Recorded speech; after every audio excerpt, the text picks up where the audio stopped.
Hello and welcome back to Binge Cravings. और आज की हमारी रेसिपी है आम का मीठा अचार। इस अचार को बनाना बहुत ही आसान है और साथ ही ये अचार बहुत ही जल्दी बनके तैयार हो जाता है। आप इस अचार को 1 साल तक स्टोर करके रख सकते हैं और इसे आराम से कंज्यूम कर सकते हैं। और आम का ये मीठा अचार बच्चों के लिए तो बिल्कुल जैम की तरह लगता है। और इस अचार को बनाते वक्त हमने किसी भी प्रिजर्वेटिव का यूज़ नहीं किया है।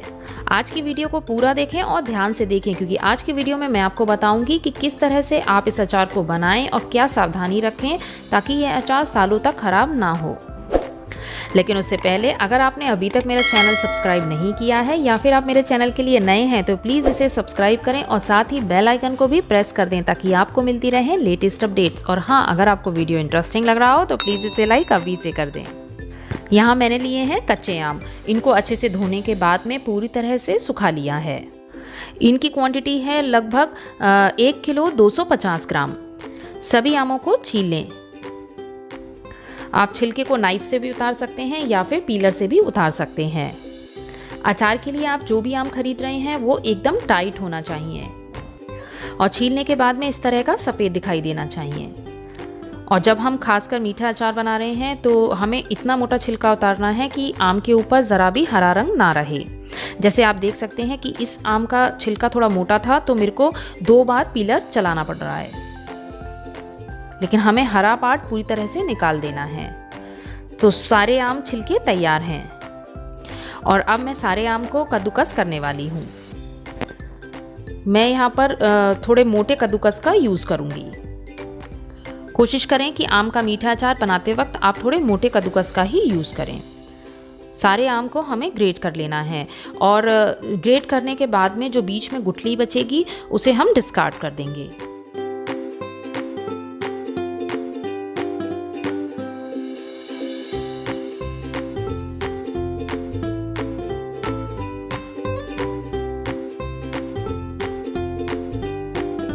इस अचार में हमें कितनी चीनी यूज़ करनी है वो इस बात पर डिपेंड करता है कि कितना छिलका निकला है, साथ ही कितनी मोटी गुठली इसमें से निकली है।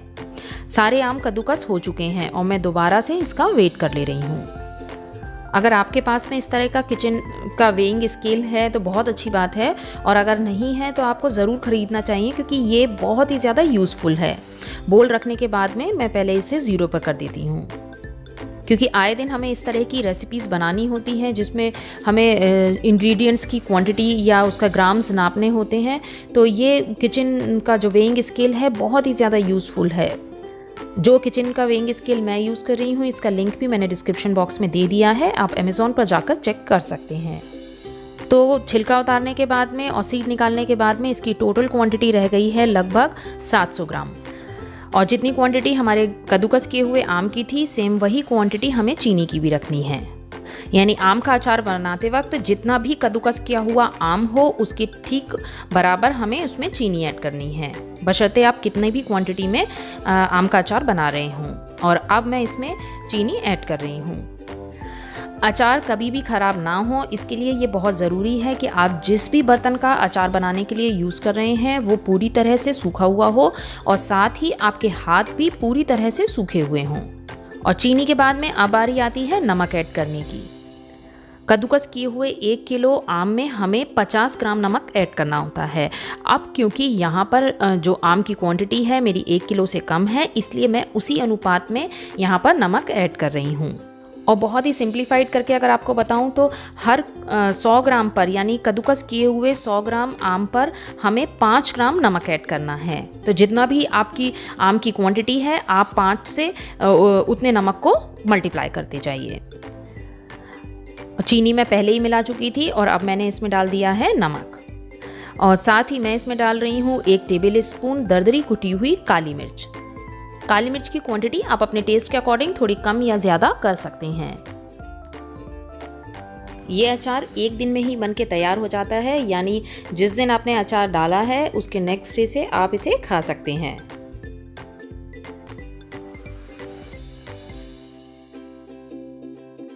अच्छे से मिक्स करने के बाद में हम इस अचार को ढक के रख देंगे। अब अगर आप शाम के समय ये अचार डाल रहे हैं तो ओवरनाइट इसे ऐसे ही ढक कर रहने दीजिए और अगले दिन इसे धूप में रख दीजिए, या फिर आप अगर सुबह के समय डाल रहे हैं तो आप अच्छे से मिक्स करने के बाद में इसे धूप में रख सकते हैं। तो बहरहाल मैंने शाम को डाला था, तो ओवरनाइट रखने के बाद में ये इस तरह का दिखाई दे रहा है और अब मैं इस अचार को धूप में रख दूँगी। अब एक इम्पॉर्टेंट बात आती है कि अगर आपके यहाँ पे डायरेक्ट सनलाइट नहीं आती है तो आप इस अचार को कहाँ रखें।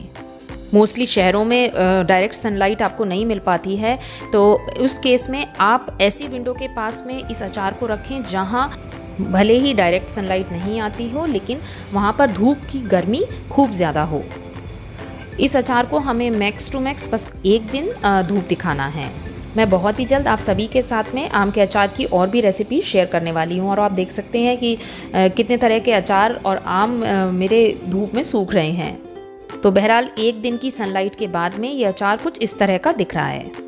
आप देख सकते हैं कि इसका कलर भी कितना सुंदर लग रहा है और ये एकदम ट्रांसपेरेंट हो गया है। और अब बारी आती है इसे एक एयर टाइट कंटेनर में स्टोर करने की।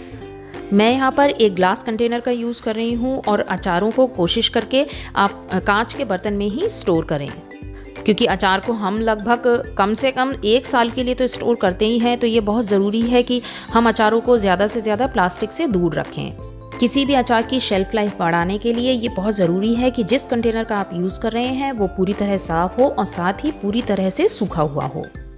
किसी भी अचार में किसी भी हाल में एक बूंद पानी भी नहीं जाना चाहिए। तो ये लीजिए, हमारा आम का खट्टा मीठा अचार बनकर तैयार है। आई होप आपको आज की रेसिपी अच्छी लगी होगी और आप इसे ज़रूर ट्राई करेंगे। और हाँ, मेरे चैनल की मैंगो पिकल प्लेलिस्ट को चेक करना ना भूलें। वीडियो को लाइक करें और ज़्यादा से ज़्यादा शेयर करें। फिर मिलती हूँ एक नई रेसिपी के साथ। Till then take care and keep watching binge.